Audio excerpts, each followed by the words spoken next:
faut y croire pour vivre. Voilà. De ça, nous sommes devenus éminemment conscients. Il faut y croire pour vivre. Il n'y a pas de chemin tout fait.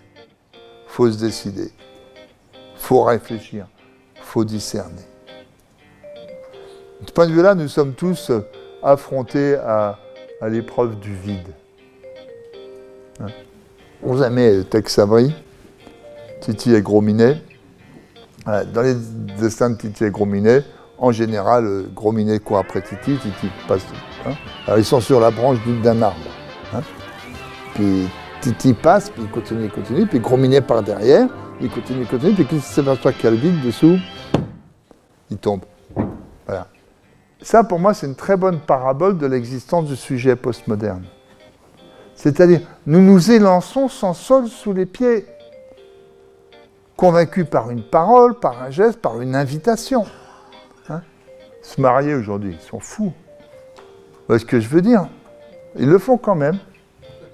Mais se marier, c'est quand même s'élancer dans le vide aujourd'hui. Hein?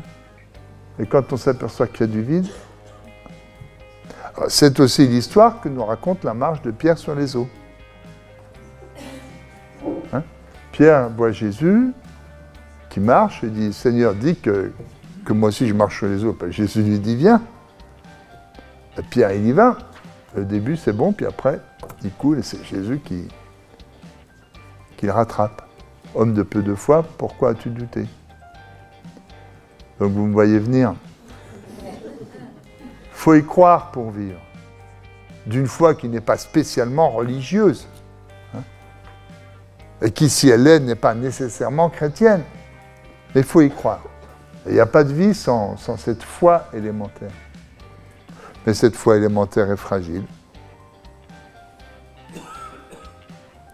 Qui va la soutenir?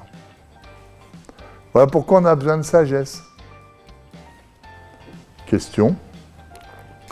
La foi chrétienne peut-elle être cette sagesse?